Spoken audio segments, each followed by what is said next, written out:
St. Pete police have released body cam footage showing the moments leading up to and after Pinellas County deputies shot a woman earlier this month.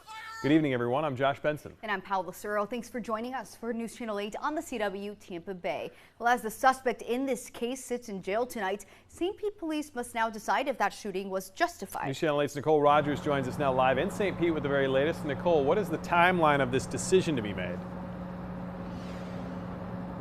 Well, St. Pete police say they expect to have their investigation finished by next week.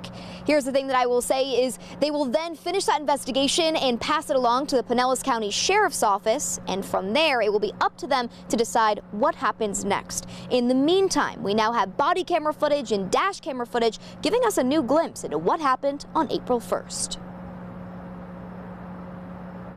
The investigation begins at the intersection of 113th Street North and Park Boulevard in Seminole as a Pinellas County deputy pulls over 65-year-old Marina DeFilippo in this red Toyota. Can you pull over to that or no? No, I'm not going to pull over. At this point, investigators say DeFilippo took off as Indian Shores police stepped in to pull her over again.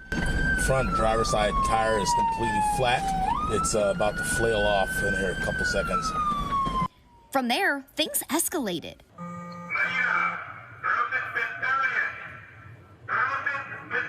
Oh, there's a gun. She's pointing it out. When DeFilippo drove off again, Pinellas County deputies tried using an armored vehicle to perform a pit maneuver. Good pit, good pit.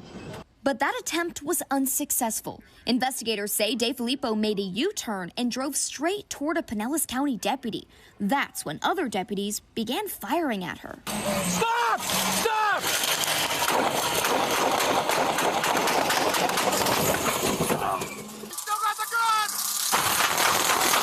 At this point, a deputy yells for everyone to stop shooting. Though the vehicle seems to be pinned, police say DeFilippo tried to flee again. Firearm, right hand! Hey, stop! Firearm, right hand!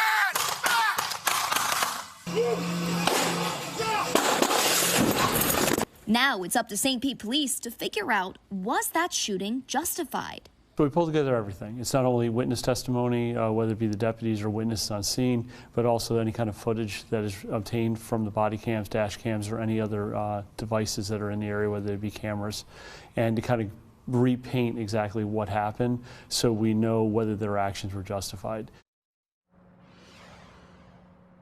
DeFilippo was appointed a public defender in court today. Tonight, she stays in jail under a $565,000 bond. Live at the St. Pete Police Department, Nicole Rogers, 8 on your side.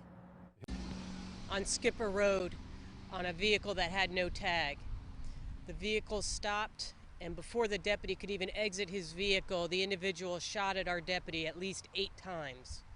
Our deputy returned fire, and the suspect vehicle fled down the street.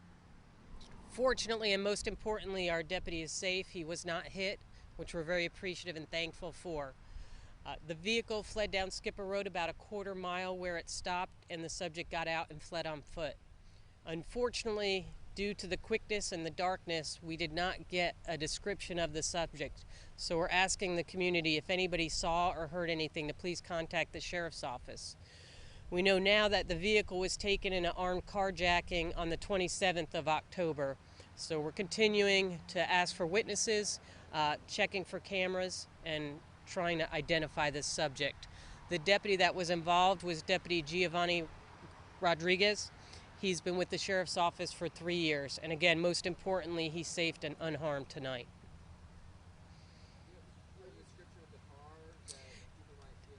The car was found down the street. It's a Jeep. Yes, it's a silver Jeep Cherokee, and we'll get more details on that for you. Yes, we don't believe the community is in any immediate danger, but we just ask them to be cautious because we don't know where the subject went, and we'll be searching the area where he fled to see if there's any evidence today. I just know the vehicle was taken at gunpoint in the Brandon area.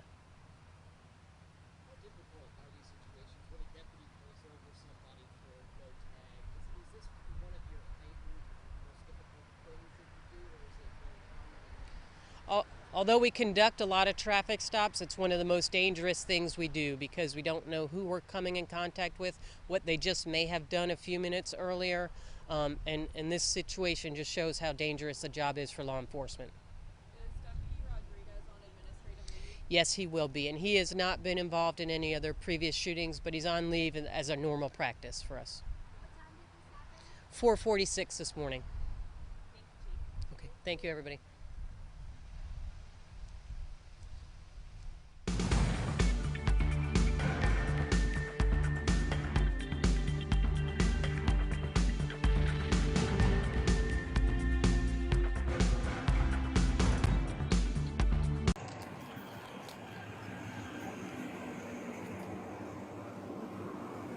Hey, they're trying to. Hey, they're switching seats. They're trying to switch seats. They're backing up. Hey, stop! Get aviation. Get aviation. Wow.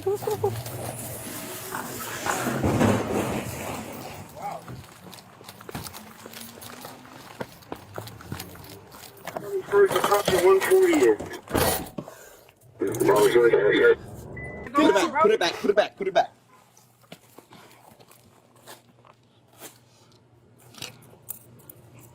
Let me get that out there.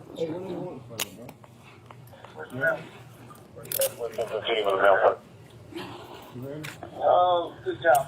I'm 10:50 when the female is happy. Relax. I just told you, man. Relax. Hey, she didn't do nothing, bro. Driver, step back to us. Back.